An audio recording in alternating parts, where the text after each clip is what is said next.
Bom, uma boa noite a todos, meus irmãos, minhas irmãs. Sejam muito bem-vindos a essa exposição espírita, a esta reflexão que a gente busca fazer aqui juntos, né? E eu sempre gosto de começar falando que já é um sinal de grande mudança, de grande melhoria íntima, o fato de hoje nós estarmos aqui buscando o Evangelho de Jesus, buscando nos rever, nos transformar, nos sintonizar com algo que seja espiritual e não material, né? Por isso esse nosso tempo agora voltado para essa meditação, para essa reflexão. Então, sejam todos muito bem-vindos. E o tema da noite é por que sofremos? Por que Deus permite que a gente sofra? Por que tantas doenças? Por que tantos flagelos naturais? Por que tantas perdas de pessoas que amamos? Por que passar pelo luto? Que Deus é esse que permite a uma mãe perder um filho, uma filha? Que Deus é esse que permite que pessoas boas morram no auge da sua vida, da sua juventude, da sua vitalidade? Por que sofremos? Por que Deus permite a dificuldade financeira? Por que Deus permite o casamento difícil? Por que Deus permite a fome, a miséria? Por que sofremos? São inúmeras as nossas indagações, as nossas inquietações enquanto seres humanos. E hoje a gente traz aqui uma ótica espírita para a gente compreender por que sofremos e que para as nossas inquietações sejam um pouco acalentadas pelo nosso entendimento da verdade, né? Porque como dizia Jesus, conhecereis a verdade e a verdade vos libertará, né? A gente sabe pela ótica espírita que se não fossem as dificuldades, a gente não evoluiria, né? E muita gente não entende essa premissa da doutrina espírita, né? Que se evolui através da dor. Mas se a gente for analisar na humanidade, as pessoas que não passaram por grandes perdas na vida, por grandes dificuldades, né? Se a gente for analisar, elas são pessoas geralmente, né? Adultos muito superficiais. Eles não são profundos, eles não criam sabedoria, eles não são sábios. Agora pega um adulto que passou por muitas dores, por muitas lutas. Esse adulto, ele vai ser maduro, ele vai ser profundo, ele vai ser sábio, vai ter sabedoria, porque a dor nos lapida, a dor nos ensina, a dor nos mostra o que a gente precisa melhorar em nós. Se a gente for olhar para trás, a gente vai ver o nosso pior momento e hoje a gente vai ver que aquilo mudou a nossa vida, que mudou o nosso ângulo de visão, que mudou pelo menos, no mínimo, a nossa forma de viver, por mais dolorido que aquela dificuldade seja. Kardec fala muito que a gente precisa equilibrar duas asas, a asa da moral e a asa da razão, né, do intelecto. Sem dúvida, sem o sofrimento, sem a dor, a gente não conseguiria equilibrar essas duas asas, da moral e do intelecto. Porque é a moral afetada que faz o intelecto, o entendimento da necessidade de servir, da necessidade de se melhorar, né? Eu gosto muito de um termo, né, que Haroldo Dutra nos diz, que a dor significa beleza oculta. Porque na hora que tá doendo, a gente geralmente não consegue perceber a beleza que tem por trás daquele ensinamento. A gente tem uma visão muito restrita da nossa existência. A gente tem uma visão, eu no caso, né, de 30 anos. Eu tenho 30 anos de idade, então eu tenho uma visão de 30 anos de Lívia, de personalidade Lívia. Mas e a individualidade, que é aquela que já reencarnou na China, na Índia, no Egito, que já estagiou em mais de um mundo? Essa individualidade que hoje traz a necessidade de uma dor específica que está vivendo. Existe então uma beleza oculta por trás de toda dor, de todo luto, de toda perda. Existe uma beleza oculta que a gente não pode negar, né? A sociedade hoje é a sociedade do analgésico. Tem muitos médicos que falam isso, né? É uma sociedade que gosta de anestesiar a dor, para não senti-la, claro, né? Porque a dor causa incômodo. É muito comum que pacientes hoje cheguem a consultórios de psicologia, de psiquiatria, querendo não sentir dor, não ficar triste. É um ideal de felicidade inatingível, né? Inatingível, porque a tristeza e a dor fazem parte da nossa construção tanto quanto a alegria, o bem-estar, a felicidade, né? Então, por que a gente não quer sentir dor? Vamos pegar, por exemplo, no passado, como que os partos eram feitos? Os partos eram normais, naturais, sem anestesia, porque a anestesia, como é do nosso conhecimento espírita, ela foi merecimento da humanidade, que atingiu um nível moral e intelectual propício para que a dor fosse amenizada de fato, né? Então hoje a gente tem a cesariana, tem o parto normal com anestesia. Hoje a gente tira um dente com muito menos dor do que no passado, né? Tudo isso sinal de progresso da humanidade. Tudo bem, merecimento. Mas e as dores internas? E os flagelos internos? Por que a gente quer anestesiá-los? Por que a gente não quer chorar? Por que a gente não quer mostrar que sofre e por que a gente quer negar o sofrimento? A gente está numa sociedade de prazer e isso é reflexo de um materialismo exacerbado. A gente é muito ligado à matéria, né? A gente pensa em vitórias materiais. Então, eu quero trocar o carro, eu quero colocar meu filho para estudar no melhor colégio da cidade, não necessariamente pela aprendizagem, mas por um status. Eu quero ter as melhores roupas de grife. Eu quero comprar porque quando eu compro eu me sinto um pouco aliviada disso tudo que está acontecendo. Eu quero ser lindo, eu quero ser linda, eu quero fazer muitas plásticas, eu quero fazer harmonização facial, né? Que hoje está muito na moda. Materialismo. E o materialismo, ele causa uma ilusão interessante, porque ele nos ilude a ponto de acharmos que não precisamos sentir dor. É a geração da anestesia, do analgésico.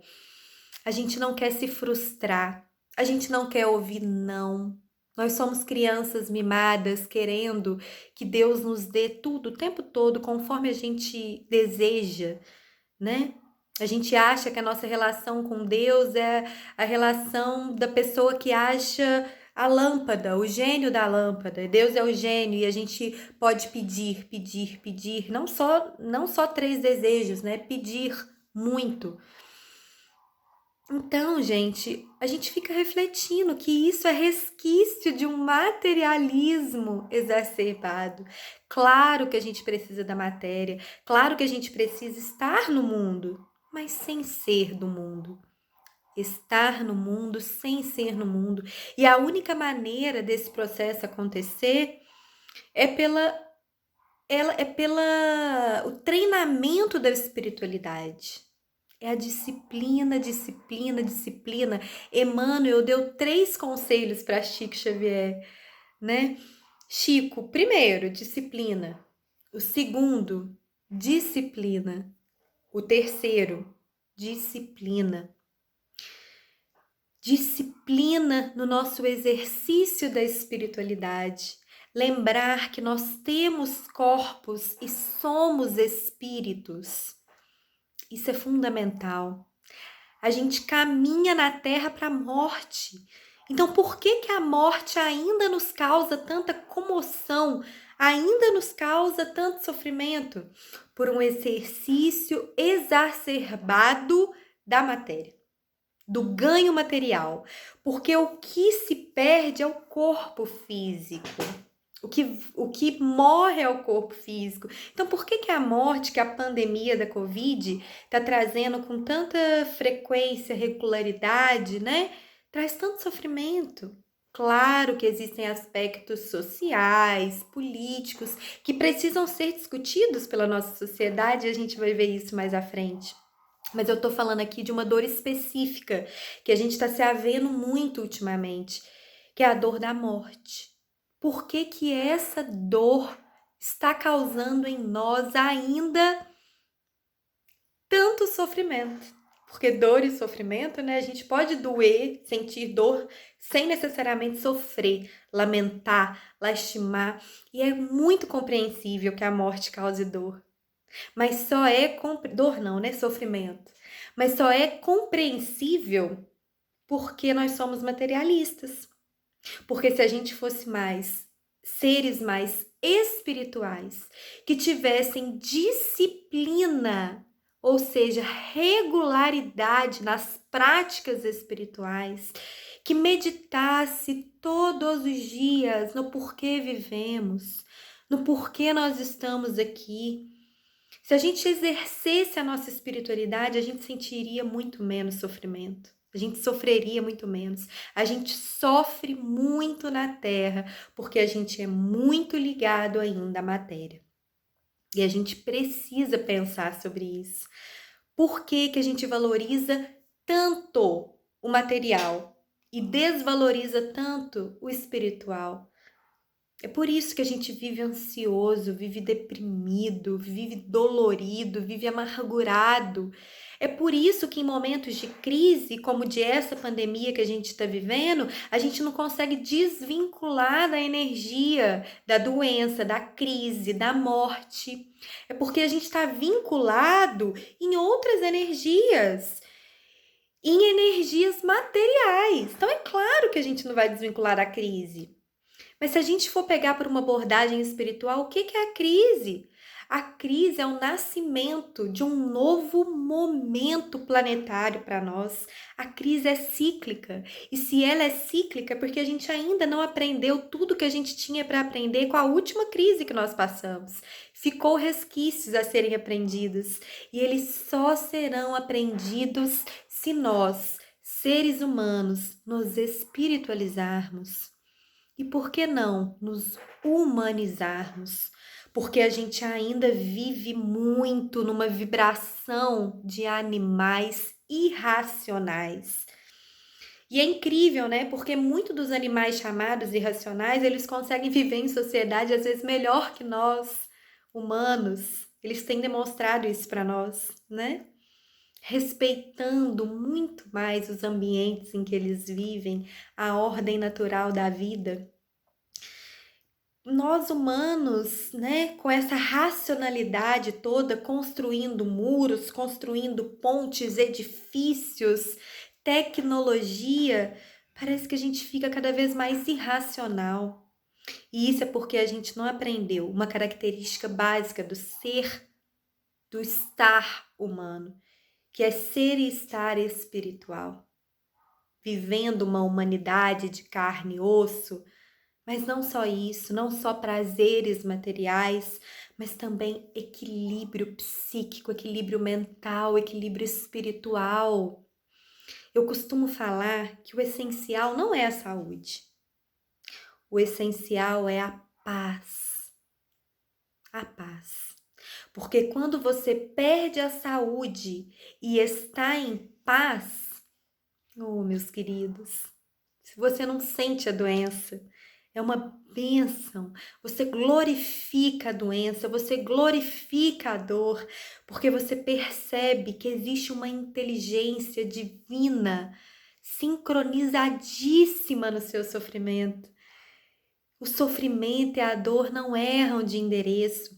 Como diria o nosso querido Chico Xavier, a gente está no lugar certo, na hora certa, com as pessoas certas, no melhor ambiente de trabalho, para que a gente possa nos depurar, no melhor núcleo familiar, para que a gente possa evoluir.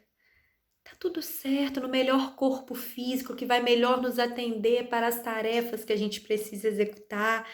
Tá tudo certo, a gente não precisa de mais que isso que a gente recebeu. É tudo abençoado demais. Nós somos seres muito abençoados por Deus e a gente precisa exercitar essas bênçãos que a gente vem recebendo, né? Essa reflexão é muito importante.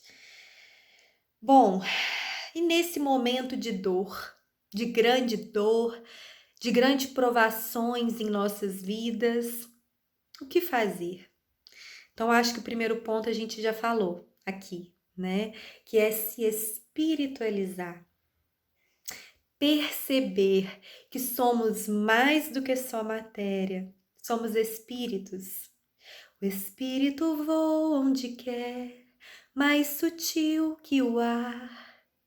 Sopra o vento, pensamento, na linguagem articulada. Tem uma música espírita que tem esse trechinho. Nós somos espíritos e estamos corpo. Somos espíritos imortais. A vida é um sopro. Essa é uma passagem. Todos nós somos destinados a chegar ao mesmo lugar. Se amamos muito alguém e esse alguém se foi para outro plano, gratidão por ter convivido com essa pessoa pelo tempo que nos foi dado com ela. Mas uma coisa é certa, a dor não erra de endereço. Se hoje estamos passando pelo que estamos passando, seja a provação de qual nível for, é porque temos força e resistência psíquica e espiritual para passar por elas. É o momento de provar a nossa fé, de provar a nossa confiança em Deus, porque fé não é acreditar, fé é confiar, né?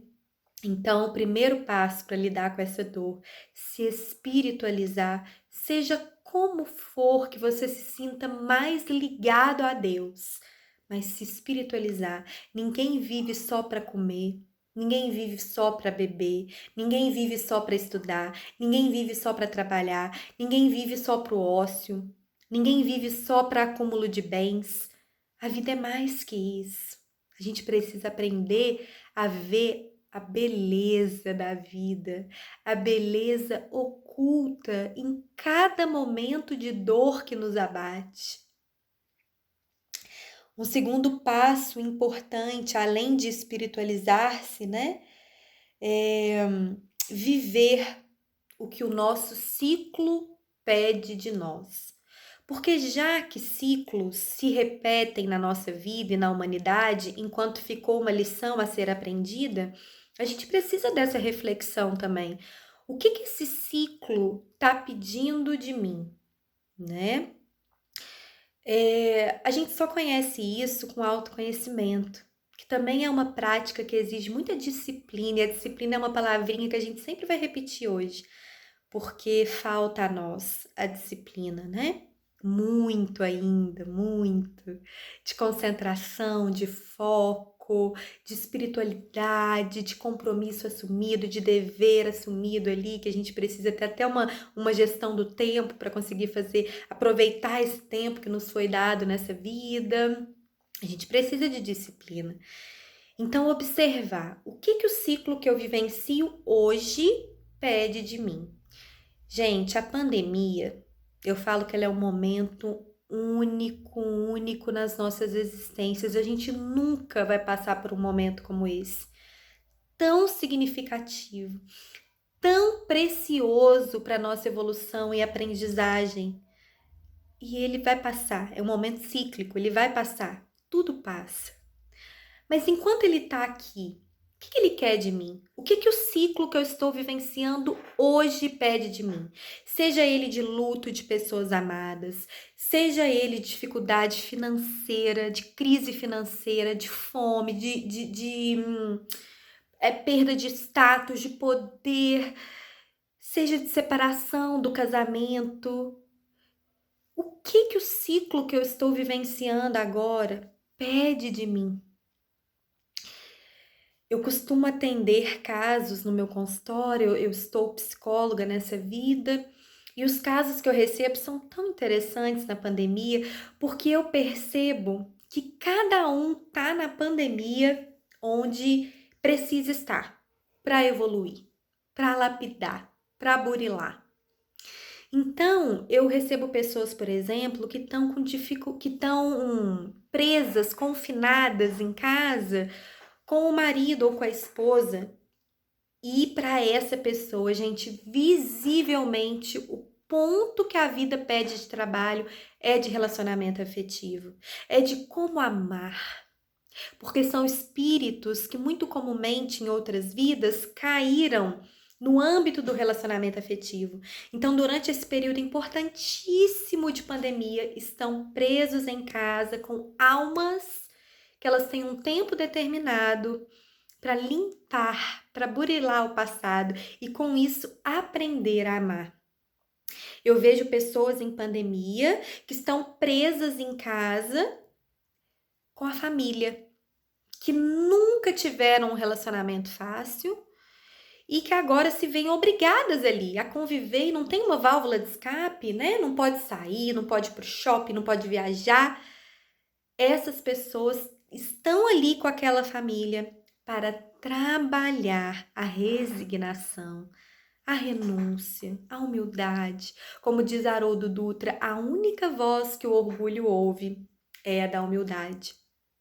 Então, o que essa família difícil que você tá ali horas e horas por dia com ela precisa te ensinar, e você precisa aprender com ela nesse período histórico da pandemia, espiritualmente falando histórico, porque a gente vai ver mais à frente que a nossa sociedade vai mudar completamente depois desse momento, né?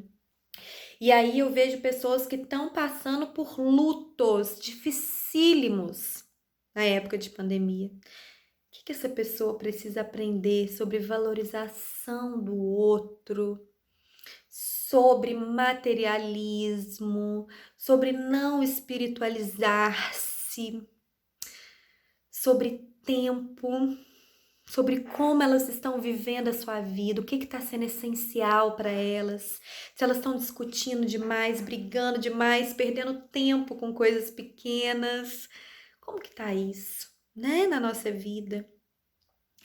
Então, gente, eu dei 3 exemplos aqui, né? Alguns exemplos, mas assim, cada um sabe o pontinho que tá pegando. Um exemplo interessante também que tá acontecendo muito é o da solidão. As pessoas, elas estão se sentindo super solitárias nessa pandemia, algumas, né? Que moram sozinhas, que não têm contato com quase ninguém, né? Que estão de home office, trabalhando em casa. E nesse sentido, o que essas pessoas que estão sozinhas precisam entender sobre a necessidade do toque, sobre a necessidade do outro? também sobre orgulho e vaidade, porque isso ainda são as grandes chagas da humanidade que a gente precisa trabalhar, né? Então, aquele textinho do Chico Xavier nunca fez tanto sentido como nessas épocas que a gente está vivendo. Nós estamos nos lugares certos para trabalhar o que precisamos, para lapidar o nosso íntimo. E enquanto a gente não se espiritualiza, a gente não percebe isso com facilidade. A gente precisa de muita fé, de muita confiança, para a gente criar uma resistência de paz íntima que nada derruba, né? E nesse momento de efervescência planetária, espiritual, a gente poder se blindar contra os nossos irmãos espirituais que ainda estão perdidos, que ainda estão com raiva de nós, que ainda querem o nosso mal. É preciso que a gente vá entendendo que existe um mundo aí dos espíritos, né, para além do nosso, e que a gente lembre disso no nosso dia a dia, para que a gente consiga vigiar, orar, né? A gente precisa ter instrumentos para se espiritualizar. Ninguém se acorda espiritualizado. Então, uma música elevada, comer de modo saudável é uma maneira de espiritualizar-se, fazer leituras edificantes, conversar com pessoas que nos trazem paz, que nos fazem bem. São hábitos importantes, né? Meditação, que não é à toa que está em alta hoje em dia, né? A gente precisa ir percebendo o que nos traz paz e limpando aí essas memórias do passado, esses karmas, as causas e os efeitos negativos ainda na nossa vida. Gente, com essa questão dos ciclos, eu trouxe um texto para a gente ler, para a gente ouvir, eu vou ler, né? Que está na Bíblia. E eu nunca vi um livro tão perfeito como a Bíblia, porque fala de coisas, né? Uma Bíblia aí escrita há tanto tempo e fala de coisas tão atuais. Eu peguei sobre a questão de ciclo, de tempo, né? Um texto contido em Eclesiastes 3. Eu vou ler aqui, tá? Para nós. E fala o seguinte: tudo tem seu tempo determinado, e há tempo para todo propósito debaixo do céu. Há tempo de nascer e tempo de morrer, tempo de plantar e tempo de arrancar o que se plantou, tempo de matar e tempo de curar, tempo de derrubar e tempo de edificar, tempo de chorar, tempo de rir, tempo de prantear e tempo de dançar, tempo de espalhar pedras e tempo de ajuntar pedras, tempo de abraçar e tempo de afastar-se de abraçar, tempo de buscar e tempo de perder, tempo de guardar e tempo de lançar fora, tempo de amar e tempo de odiar, tempo de guerra e tempo de paz. Eu acho maravilhoso esse texto contido em Eclesiastes 3. Há tempo para tudo, para plantar, para colher, para rir, para chorar, para lutar, para silenciar. A gente precisa refletir sobre qual o nosso ciclo, em qual tempo nós nos encontramos. Será que na nossa vida é tempo de rir, é tempo de chorar, é tempo de lutar, ou é tempo de silenciar, é tempo de plantar, é tempo de colher? Há tempo para tudo debaixo do céu. Uma folha não cai de uma árvore sem que Deus saiba. E para a gente conseguir passar pela dor, a gente precisa nos encontrar na dor. E nos encontrar na dor significa não anestesiá-la, não negá-la, e sim senti-la, para que a gente perceba qual é o nosso tempo. É tempo de quê? É É tempo de plantar, de colher, é tempo de rir, de chorar, é tempo de escutar, é tempo de quê? E aí eu trouxe para a gente ir já finalizando as nossas reflexões desta noite, um livro de Allan Kardec, né? Codificação de Allan Kardec, a Gênese. Esse livro é maravilhoso para a fase que a gente está passando. E eu abri aqui no... Deixa eu só ver.